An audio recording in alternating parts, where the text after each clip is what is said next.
our next governor, Beto O'Rourke.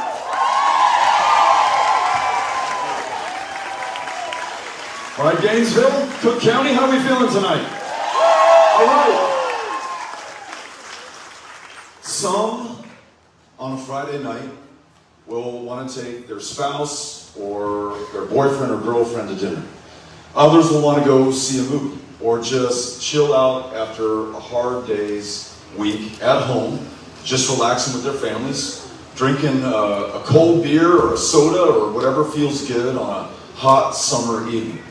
But the people of Gainesville on a Friday evening like to gather to save our democracy and win the election for governor of the state of Texas. This is my kind of Friday night in my kind of community. This is our second visit to this community just since we launched this campaign. And I'm making up for lost time because when we ran for Senate with all of you in 2018, this was the last of the 254 counties that we visited. But thanks to Sherman and the amazing team here, you all made it the best of our 254 visits. We did it at the old Santa Fe train depot. We had red, white, and blue bunting coming out the windows. A band was playing. Folks were spilling out the doors. It was a beautiful sky. Each of us had a fried pie in our hands. We felt so good about what we were doing. And what we did was nothing short of remarkable. At the end of the day, we turned out more people than had ever been turned out in a midterm election going back to 1970. Young voter turnout was up 504% from the prior midterm year. Go young people. Though we didn't win our race, we got close, 2.5%. However, 12 Democrats defeated Republican incumbents for seats in the state legislature. 2 new members of Congress flipped control of the House of Representatives after that election in 2018. 17 African American women were elected to judicial positions in just one county alone. That's Harris County in Houston, Texas. And I just want to tell you that we set the base atop which we are building right now. As we go knock on doors, listen to our fellow Texans, make no distinction based on party, religion, or how many generations you can count yourself a Cook County resident. Maybe it's 8, maybe it's 10, maybe you just got here yesterday. Just saying, listen, all of us are important. All of us have an interest in the outcome of this election. It will decide the future of this state. It will determine how our kids look at us. Based on what's at stake, the odds that we're up against, they're going to want to know that we came through at this moment of truth. And because of what we did back in 2018, the hard work that you all have put in since then, all the voters that you have registered and gotten onto the rolls over the last 4 years, ladies and gentlemen, I come here to tell you tonight, we are going to win this election in November. And we're going to do it together. We're going to win because we're fighting for every woman in Texas to make her own decisions about her own body, her own health care, her own future. We're going to win because we're getting behind every classroom teacher, school counselor, librarian, treating them with respect and dignity, paying them enough not to work a second or a third job just to make ends meet. We were looking at the numbers, and this is unbelievable. You'll have to confirm it for me. Average teacher in Cook County is underpaid by $13,500 a year against the national average. That means you're working a second or a third job over this quote-unquote summer break. It means that very often you will require public assistance over the course of your life. When that's compounded with the insult to injury of not receiving a cost of living adjustment once you retire since the year of our Lord, 2004. 18 years without an increase in your income, and yet the cost of living in Cook County in the state of Texas has gone up each and every single year. Your property taxes, through the roof, they've gone up $20 billion on Greg Abbott's watch. The genius who could not keep the lights on in the energy capital of the world has passed on the cost of higher utility bills onto you. On average, they're up $45 a month. And then for those of you lucky enough to have access to high-speed broadband internet in this county, and more than 2/3 cannot get reliable access to high-speed broadband internet.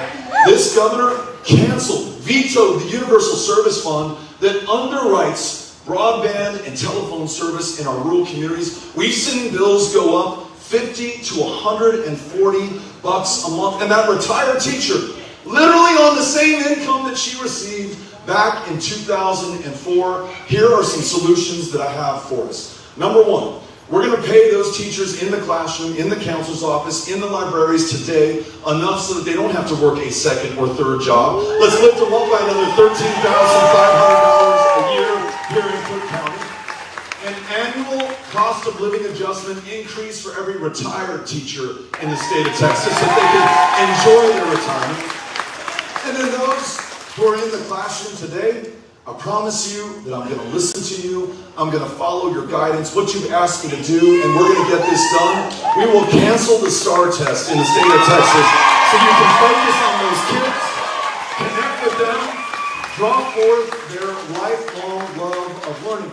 You did not get into this profession for the money, for the fame, for the glory. You got in it to connect with those kids. Make sure that they are doing their absolute best over the course of their lives. And when you're taking not hours or days, but weeks, sometimes months, to do standardized prep for a high-pressure, high-stakes test that in no way effectively measures the potential in that kid or the effort that you're expending to connect with him every day, that totally disregards that child on free and reduced breakfast and lunch, who you, underpaid as you are, out of your own pocket, paid for that hot meal that evening so he's got some calories to burn while he does that homework that you've assigned.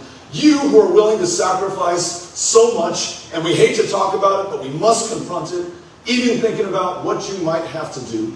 Should someone come into your classroom, just like someone came into that classroom more than 11 weeks ago in Uvalde, and nonetheless you show up to work every single day to deliver for those kids, I just want to tell you we have got your back here in the state of Texas.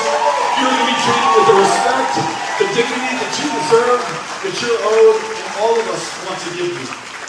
I want to make sure that we also are there for those who, through some misfortune or stroke of luck, or no matter how hard they work, unable to get ahead, don't earn enough to be able to afford private insurance, earn just a little too much to be able to qualify for Medicaid in the state of Texas, and find themselves among those who cannot afford to see a doctor or fill a prescription or take themselves to a mental health care provider. Again, correct me if I'm wrong, we looked at the facts here in Cook County. We do not have on record a full-time psychiatrist in this county right now.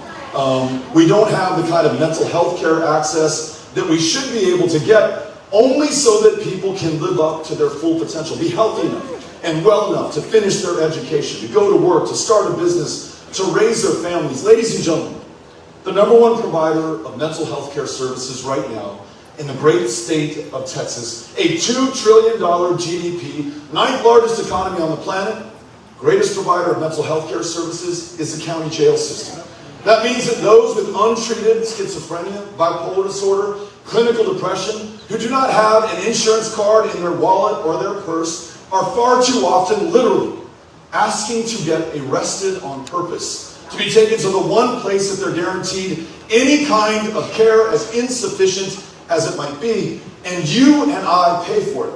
It's anywhere from $100 to $120 a night to keep that poor soul locked up, when for a fraction of the cost, we can ensure that they have access on a preventative basis to health care that will save their lives, allow them to live to their best life's potential, and also shoulder some of the burden that you're carrying right now.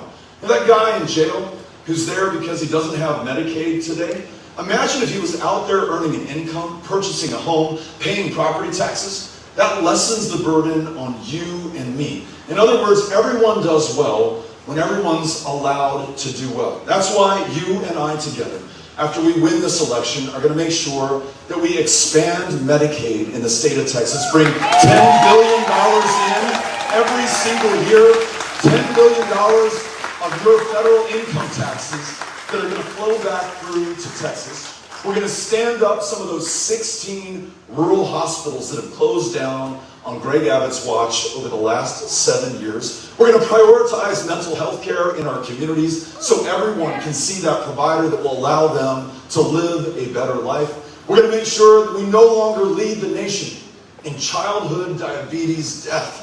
That's such an embarrassment to me in this land of riches and wealth and good people who want to do right by and for one another.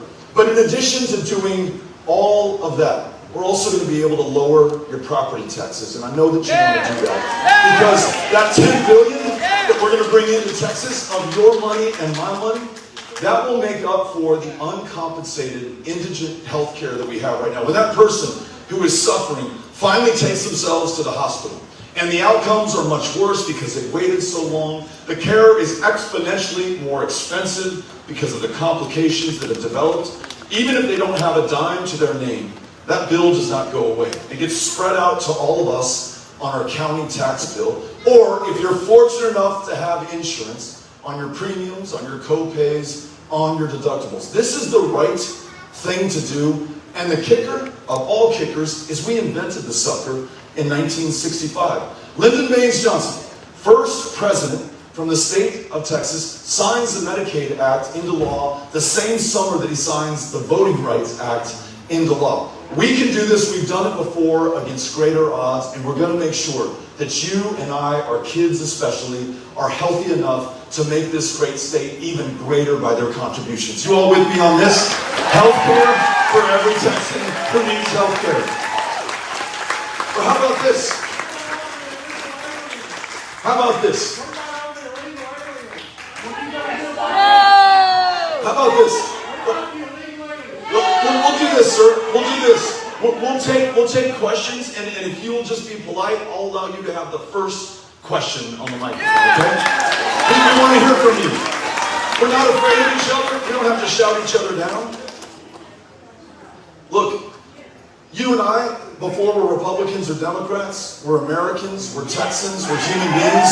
We're going to show each other some respect. We're not going to be afraid of one another. We're going to find that common ground that exists between us right now. I promise you, we're going to get that done. So how about this? In terms of big things that we can do together. Investing in our communities. We talked about public schools. We talked about hospitals and Medicaid expansion. We talked about investing in infrastructure like broadband, internet. So think about that. World-class schools, great jobs because we have more infrastructure and access, and the ability to see a doctor. There's a lot that we might argue on. This guy's trying to make that point for me. But there's a lot more common ground than most people expect. And wouldn't it be nice if the government of the state of Texas, regardless of party, was more interested in these big ideas, these big things that we can do together, than tearing each other down or attacking people based on our differences, right? In Greg Abbott's Texas today, in Abbott's Texas, it is you or me. He's always busy trying to make us afraid of other people, or tell us who we're supposed to hate, or what we're supposed to be distracted by next. I mean, ask that guy about the grid, and he'll talk about CRT. Ask him why we have the worst run foster care system in America, and he'll say there's Mexicans at the border coming to get us right now, right? Do you agree with me? Ask him about this inflation that is out of control right now in the state of Texas, and he's going to have you focus on transgender kids and pursuing their parents for child abuse to turn them over to that CPS care system. What if we said we're not scared of anybody in this state, we're not afraid of each other, we're not going to hate on one another, we are proud that you're our fellow Texan, regardless of the differences between us. In our Texas, it's not you or me, it's you and me. It's all of us together doing right by and for everyone together. Listen, though this guy's being kind of rude, he's asking a question about immigration. And so to make sure that maybe we can buy some peace right now and for you to stop yelling so that I can continue what I'm doing, so that we can turn this over to people to ask questions, let me address this. Guy's asking about illegal immigration. So right now, at our border and in our country and through our system of immigration, we're dealing with laws that were signed by President Ronald Reagan. It's been that long since we've had any kind of comprehensive rewrite of our immigration laws. A lot has changed in this country since 1986. And here's what I see on the border where I live, where Amy and I are raising our 3 kids. So listen, if anyone is interested in the security and safety of our border, it's those of us who live there. And I'm concerned for yours as well. This is what I think we can do. There is a chaotic situation right now where people who want to come to this country do not have a safe, legal, orderly path by which to do so. There are folks who want to work in our communities. I know that we have a lot of ranching and agricultural interests in this community. You all know that very often it is immigrants, for the privilege of working these jobs, will travel thousands of miles to come to this country. We want to make sure that there's a legal, orderly, safe way to do it. If you're an employer, trying to answer your question, buddy. I mean, are you afraid of hearing this? Okay, so right now, if you're an employer right here, if you're a rancher here in this part of North Texas, or if you own the cotton gin in Roscoe, Texas, or you have an independent slaughterhouse in the Panhandle, to be an employer sponsor of an immigrant, to connect with that person, to jump through all the hoops and the bureaucracy and pay the money, too many people say the heck with it. It happens under the table. People jump the line. I don't condone it. I don't justify it. I'm just explaining why it happens. If you're trying to legally join family in this country and you live in Mexico, the wait time is 20 years if you get in the back of a line. I don't condone people jumping that line. Nothing justifies it, but I understand why it happens. And then this, last one. There are those who cannot return to El Salvador, or Honduras, or Guatemala, or so many other countries because it might entail losing their child. What would compel you to send your 12-year-old daughter on a 2,000-mile journey, almost the length of this hemisphere, so much of that on foot, some atop a train they call the Beast, or La Bestia, not inside, but on the roof of that train? What would compel you, as you read about those migrants found dead in the back of that trailer in San Antonio, what would compel you, think about this, to get in the back of that trailer? What would compel you to reach down and pick up the hand of your 11-year-old son and bring him into that trailer with you? You don't do it for kicks. You don't do it to come here and harm anybody or steal their job or take their benefits or ruin this country. You do it because you have no other choice. It's the only way you can save that kid's life. It's the only way that I would do the same thing. Right now, we ask asylum seekers to wait 6 years, not in this country, but on the other side of the border while we adjudicate the status of their claim. So on those 3 areas, job seekers, folks who want to join family, people seeking refuge in a country of refugees and asylum seekers, what if we made sure that we rewrote these laws on Texas values based on our needs, our opportunities, and what we hear from one another? If we address this and there was a legal, orderly, safe path for everyone to be able to do this, you move them off the table and you can focus on the true threats that we face, those who want to traffic fentanyl into our communities, those who want to traffic in human beings. Right now, there are needles in a haystack because we have put up with stunts from those of both parties, but certainly of Greg Abbott right now with these busing migrants to Washington, D.C. and New York City, building a few miles of a wall, involuntarily activating 10,000 members of the Guard, spending $5 billion of your money. We need solutions, not stunts. And when we do that, we will all be doing better as a state.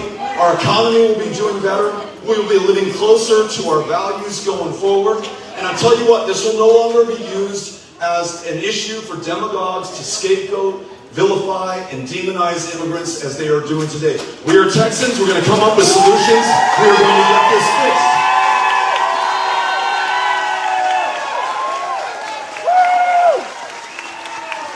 Last thing that I want to say is, listen, if you are a Republican, we are glad that you're here. If you're a Democrat, you of course are welcomed at this meeting. Independents, we want you here as well. We are doing this by and for our fellow Texans. The only way we're going to win this race is by bringing everybody in. There are folks here in a yellow vest right now. I see 2 of them up here. I see 2 more over here. I see another in the back of the room. They have on their clipboards appointments to knock on doors in Gainesville, and in Cook County to go meet the voters who will decide the outcome of this next election. 7 million of our fellow Texans did not participate in the 2020 election, even though they were eligible to do so. Not because they're lazy, not for any lack of love for this great democracy, but because we've rewritten the rules to make it so hard for too many to fully participate. Hundreds of polling places that have been closed in this state, a gerrymander where those in power choose their voters instead of the other way around, and just targeting people based on the differences between us to keep them out of that ballot box. What if we knocked on the very doors of those who were intended not to vote, who through voter suppression and voter intimidation were literally written out of this democracy, and by your presence, connecting with them person to person, eyeball to eyeball, human to human, we bring them into this next election. Give them a reason to vote from your own heart, in your own words, and with your own ears, listening to them, making that connection. I tell you what, on the night of November 8th, those very people will become the margin of victory when we win this thing for and by the people of Texas. You all with me on this? Well, thank you for coming out. Cynthia Cano, who's in the back, has a second microphone. And as we do at every one of these town hall meetings across the state of Texas, we are going to take your questions. And when Greg Abbott shows up in this church to take your questions, I'm going to be very interested to hear what he's got to say. I'm getting some feedback that Greg Abbott does not show up here to take your questions at public town hall meetings. You know, folks, that just reminds me, as Cynthia finds our first question, whatever party you belong to, whoever you voted before, it does not matter. You have a governor and a government today that is sleeping on Cook County. They think your votes are in the bank. They don't even show up to try to earn them or fight for them or contest this election, right? But I'm here to listen to you and learn from you and understand how we do better for the people of Cook County so that we win. When we win, we're able to hit the ground running in January of 2023. And even better, if you will, once I'm governor, invite me back here to be held accountable by the very people who put me in this position of public trust. We will have a much better government for it. All right, Ms. Connell. Yeah, we're going to stay. And I'm going to be looking in that room too. I will make my way around. Just keep it to one question, please, so we can get to as many people as we can. What are you going to do about legalizing marijuana?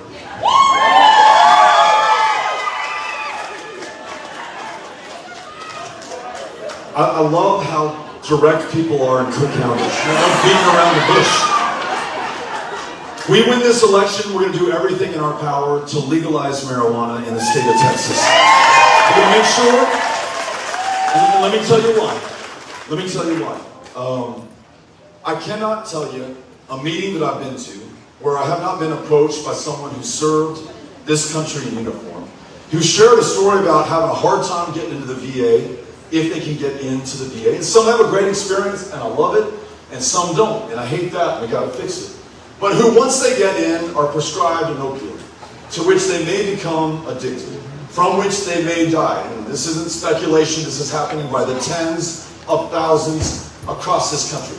And I cannot tell you how many of those veterans that I've met who say, you know what, Beto, the one thing that addresses my symptoms, that restores my appetite, that allows me to sleep through the night is being able to use cannabis. And that can be for post-traumatic stress disorder or symptoms from traumatic brain injury or any of these other signature conditions and wounds of combat and service. Why, I am asked, am I treated as a criminal in the eyes of the law for doing this? And even worse, almost every other state in the union has already made this legal, and we're spending $500 million a year to lock people up for possession of that substance, losing out on another $500 million of revenue were we to tax the controlled sale of marijuana or cannabis in the state of Texas. So, for those who have served, for those who don't want to serve time for doing something that almost everyone else in the country is able to legally do, we're going to do the right thing and make cannabis legal in the state of Texas. Thanks for the great question.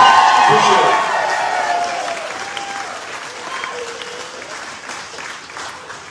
Hey, Beto. I'm Pauline Trammell. I'm a little bit of a hellraiser here in Cook County.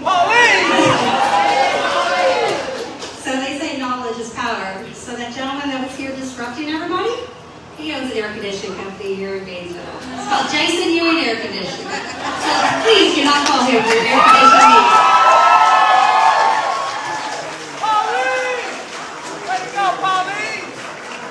I wonder if he's responsible for the air conditioning in this place. Hello, Beto. I'm Gabe. I'm part of the LGBTQ community, and I was just like wanting to know what you would do for our community if you become governor. Gabe, thanks for being here.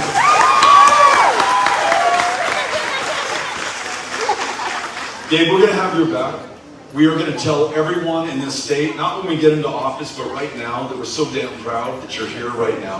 We want you to be able to flourish right here in this community, be treated absolutely equally under the law, never have to fear being attacked because of who you are or who you love or anything about you. We're just so lucky to have you, right?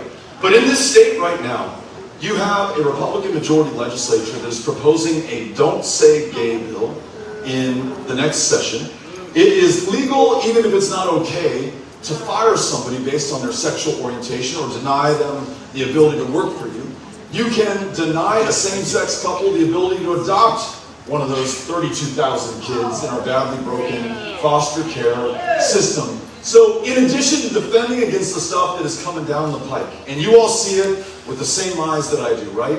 After that Dobbs decision, which overturned Roe versus Wade and turned it back to a state where it is outlawed abortion with no exception for rape or incest, one of those Supreme Court justices, Clarence Thomas, said next on the block, in his concurring opinion, next on the block is the right to contraception, is the right to same-sex intimacy.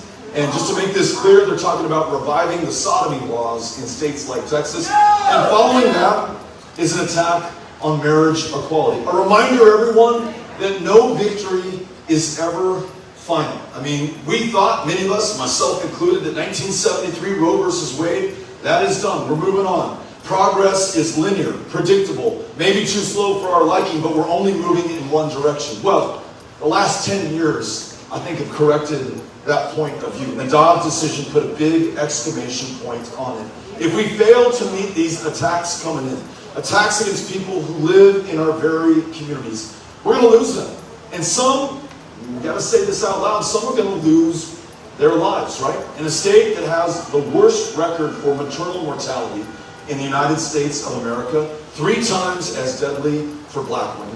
In the LGBTQ community, especially among kids, the level of suicidal ideation and suicide attempts is way too high, especially amongst transgender kids, and we can understand why. The most powerful man in this state is saying that there's something wrong with you, and is going to go after your parents for child abuse. The Republican Party of Texas officially adopted a platform in Houston month before last that says homosexuality, this is a direct quote, is an abnormal behavior. Well, how does that make people feel in this state? That wasn't some crackpot on the internet. That is the official policy position of the party that controls the power in the state of Texas right now. So listen, we, not Democrats, we as Texans have to stop being defensive about who we are, or apologizing, or being on the back foot, or reacting to the next bad thing coming down the pipe. We have to aggressively stand up for one another, be so damn proud of who we are, make sure that you never have to worry that you have equal treatment under the law, whether it's in employment, whether it's in adoption, whether it's in marriage, whether it's in anything that you want to do. I'm just glad you're in Texas, and I want you to be able to stay here. We're going to fight for you. Thanks for saying that. Yeah. Room number 2. Room number 2. Here. I just want to make a statement about the people on the border. How many of you have been beyond the border? How many of you seen the conditions these people are leaving? You would not stand for it in America. We are their only hope.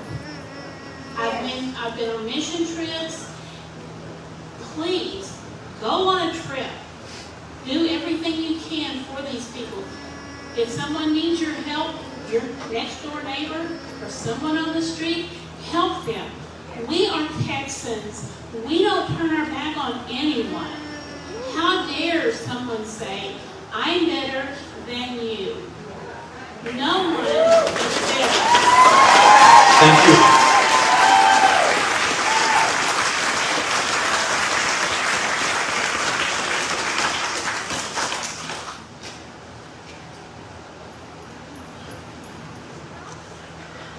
Excuse me, Mr. Beto. Yes, sir. My wife, 48 years public school teacher in Texas. Thank you for your service. Yeah.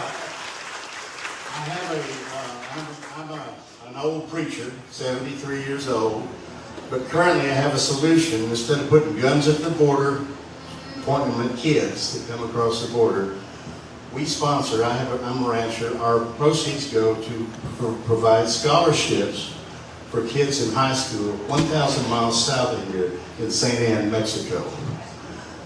It costs $100 a semester. A lot of the parents cannot afford that. We give them scholarships. I have one person's going to be a doctor, one's going to be a nurse, one's going to be a school teacher, and the fourth person's going to be a policeman to protect the identity. I love that. Thank you for sharing that. You know, I was so lucky to serve with John Lewis in the United States House of Representatives. And I mentioned LBJ signing the Voting Rights Act in 1965. And the only way he was able to do that was through the sacrifice of John Lewis, who was literally willing to give his life that day in March when he attempted to cross the Edmund Pettus Bridge in Selma, Alabama. Within a week, LBJ convenes a joint session of Congress, and he compares what John Lewis and those other marchers did, and other civil rights and voting rights activists before them had done, to what American patriots had done in 1776 in our War of Revolution, what those who fought for the Union did and made possible in 1865 at Appomattox. And he says, as they did at those times, so we are doing here today. John Lewis in Congress would say something like this: we all came here in a different ship. Some were brought here enslaved, against their will, in bondage, forced to build up the success and the wealth and the prosperity of this country, which they would never be able to enjoy. Others came here centuries, millennia before that, and had been here for 10, 15,000 years before the first Europeans or Africans arrived. Others, like the O'Rourke's, came in the 19th century, fleeing famine in Ireland. If we were to return there to the great point made by the young woman in room number 2, it would have been certain death, the end of our line. But this country accepted us. And Lewis would say, look, we all came here in a different ship, but today we're in the same boat.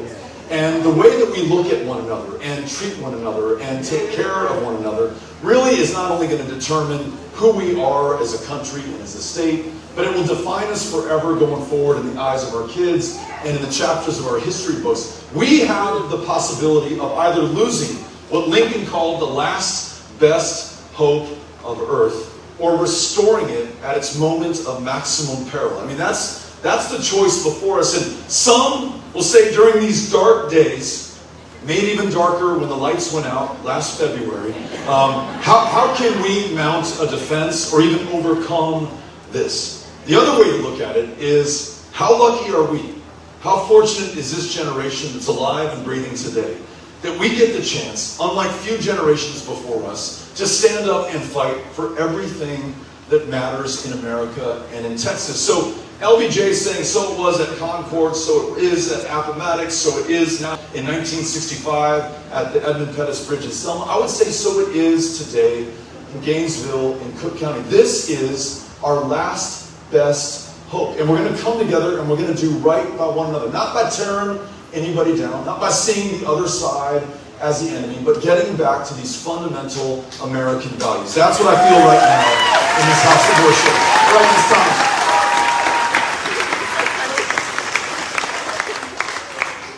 Thank you for coming to Cook County. We all really appreciate it. I am part of a group called Protect Texas Fragile Children.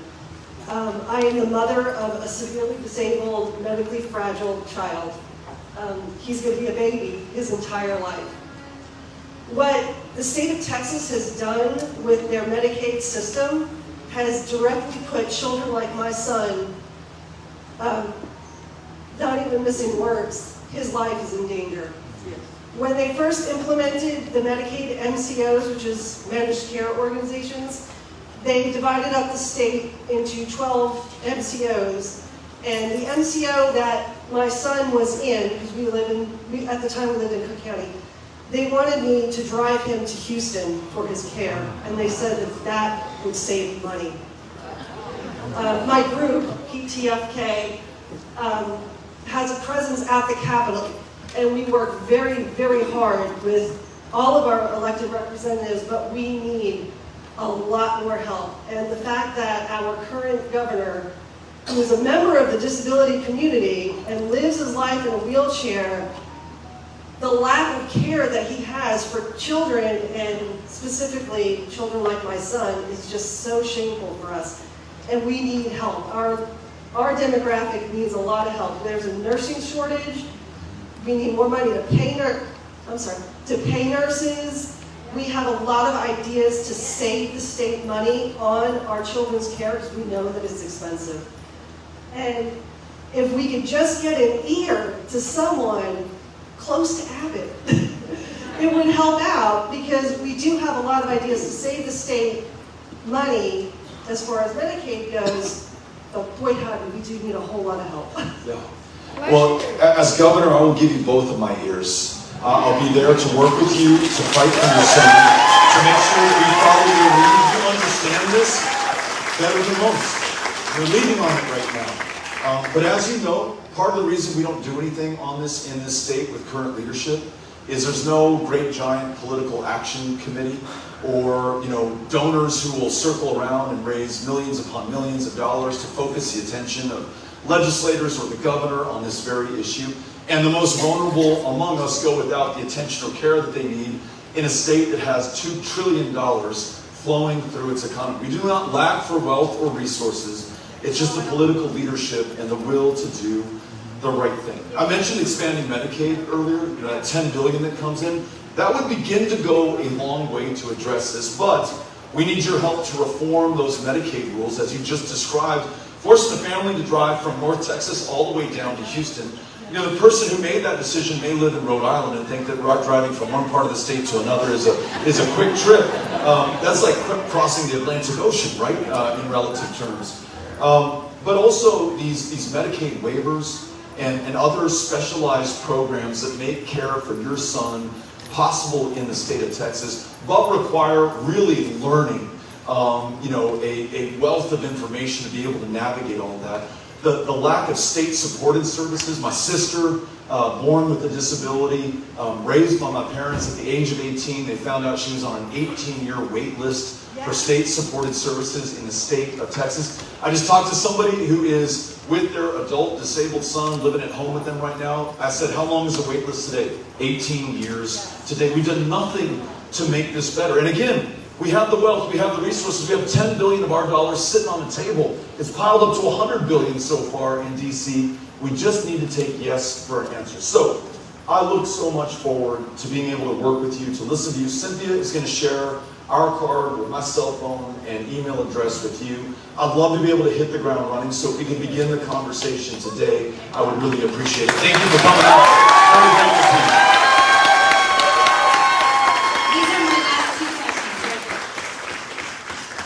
How you doing? Good to see you. I just wanted to give you words of encouragement before I asked you to give you a question, but to let you know that we believe in you. We're giving you our power because we think that you will do what's right by the disenfranchised people, the people that can't be heard, people that don't have an ear or a voice to do what's right. Common sense is all-time low. I'm not a political person. I usually keep my opinions to myself. But right now, we're in a fight. It's a fight for your freedom, your voting rights. We are in a fight right now, and we choose you to lead the way.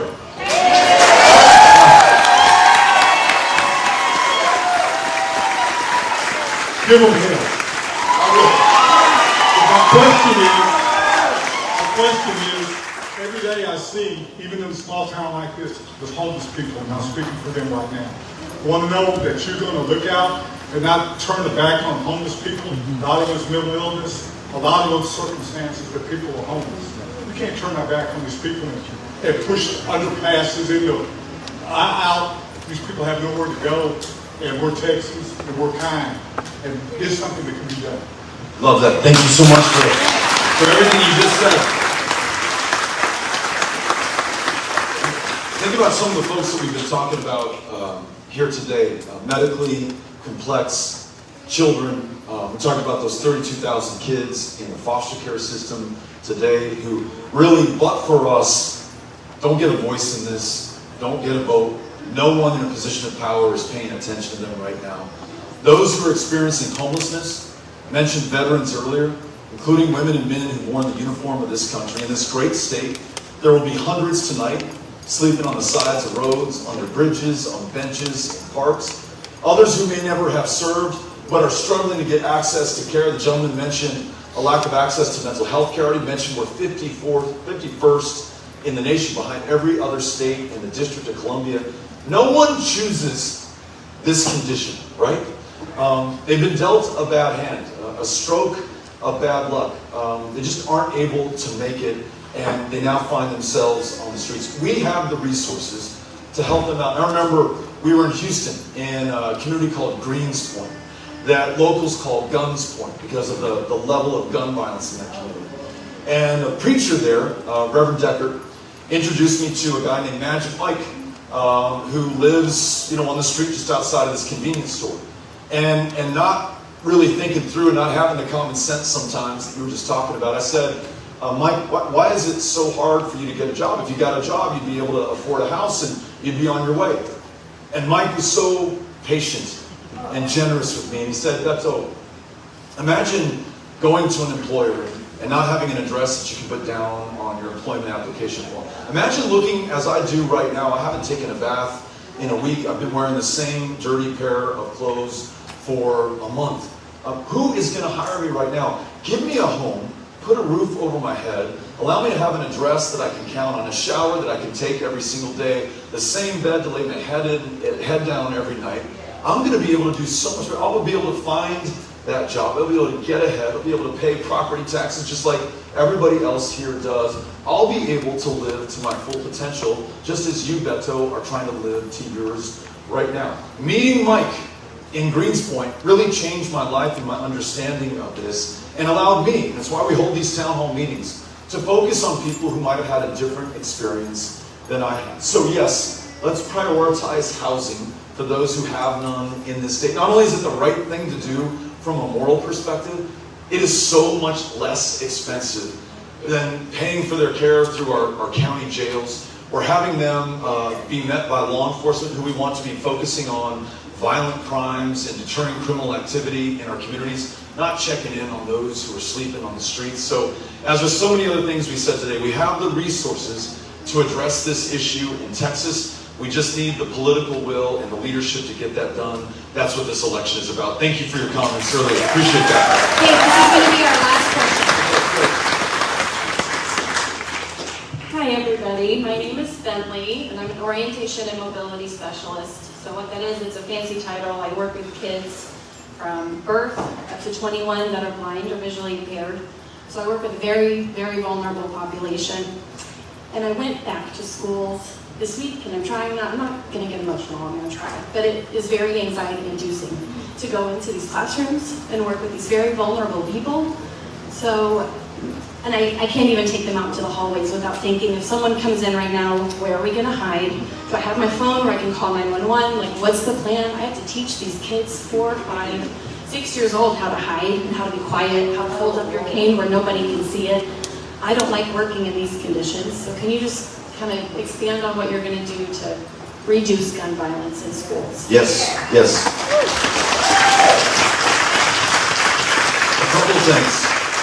And as you know, we're on, Chris will tell me, like day 26, day 27 of a 49-day straight push through Texas. So we started in El Paso, my hometown.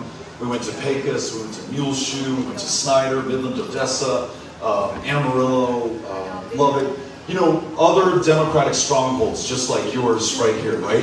But going to places, I'm kidding, but going to places where you don't often find Democrats showing up. And because Democrats don't show up, Republicans don't have to show up either. There's no contest in November in so many of these communities. And folks go unheard and unrepresented. We chose to go and listen. And what we heard from school teachers and folks just like you who are dedicating the best years of your life to these kids in your care is that we can do so much better. We can strengthen security at our schools, and every school will have different vulnerabilities and different leaders who have different ideas about how to get that done. Let's just make sure we have a governor who will make sure that we've got the resources to partner with you to do that.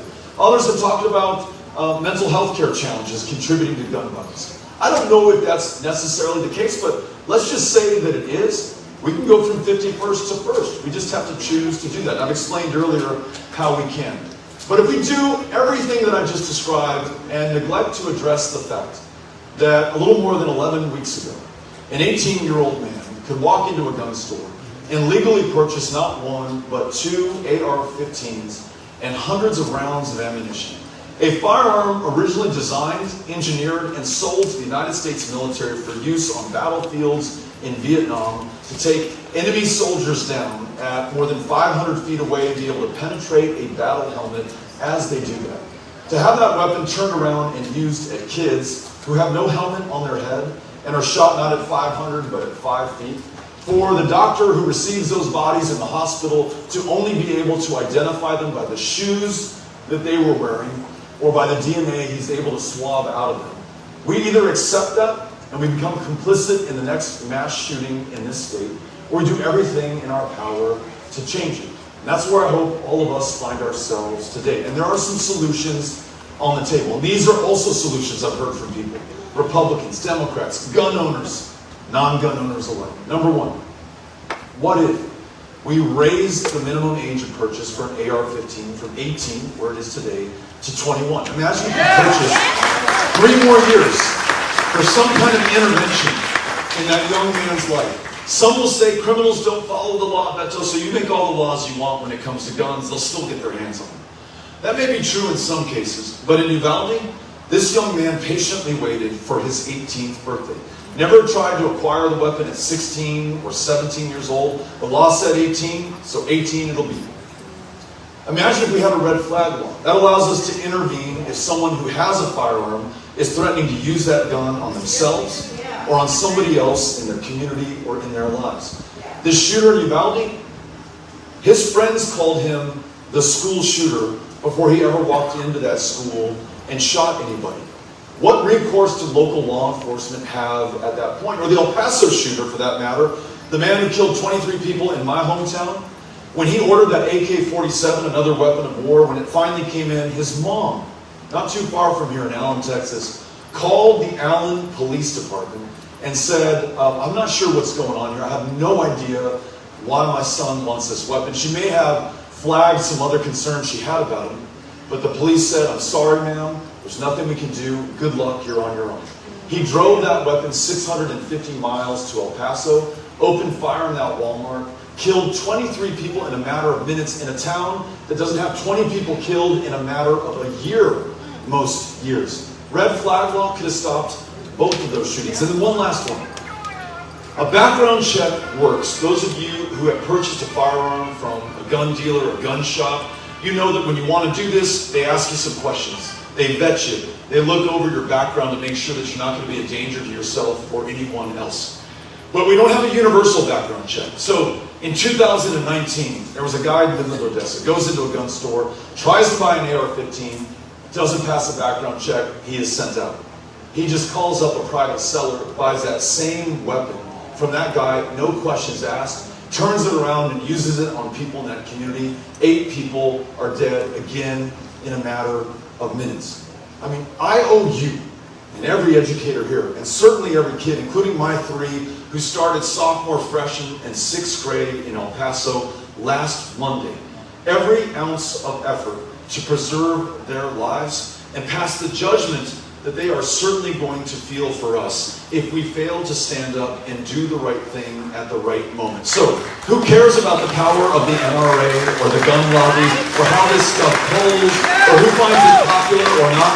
I'm all about protecting your life and the lives of those kids in your care. Those 2 common sense things, defend the Second Amendment, and do a better job of protecting the lives of our kids and the people in our lives. You all with me on this one? I think this is what we can do. Listen, Gainesville, thank you so much for spending your Friday evening with us. I am so grateful to you for coming out here today. In advance, so grateful to you for signing up with our volunteers in the yellow vests to knock on doors, to make sure that we reach those voters who are going to decide the outcome of this next election. Greg Abbott may be sleeping on you, but I am not. And I am proud of this town. I'm proud of this town. Let me tell you one last thing, because I see it just caught Jenica Ragsdale out of the corner of my eye. When I was here in June, went to your county courthouse and got signed up to become a volunteer deputy registrar so that I'd be street legal in Gainesville to sign people up to vote. I met Jenica, and we were at a park. What's the name of that park? Leonard Park. And found out that she needed to get her registration updated. I was a VDR, got to sign her up. And I'm making conversation with her. And I said, what's up with this Confederate statue here in this park? And I said, even more so, when I went in to get my VDR, I saw a huge Confederate statue at the county courthouse. Why are we looking up to the Confederacy right now in the United States of America? What gives? And Jenica said, there's more to this story. I learned, to my pride about this community, that when Texas was holding a vote on secession to join the Confederacy, at the start of the Civil War, Cook County overwhelmingly rejected secession, wanted to stay in the Union. So good on you, Cook County. And then thanks to Jenica and her colleagues, other activists and advocates, that statue in Leonard Park is coming down, or has come down. It has come down because you all stood up and made this democracy work. So keep advocating, keep fighting, keep voting, keep working. We're going to win this election in the state of Texas, thanks to Cook County. Gracias y les agradezco. Thank you very much. Appreciate it.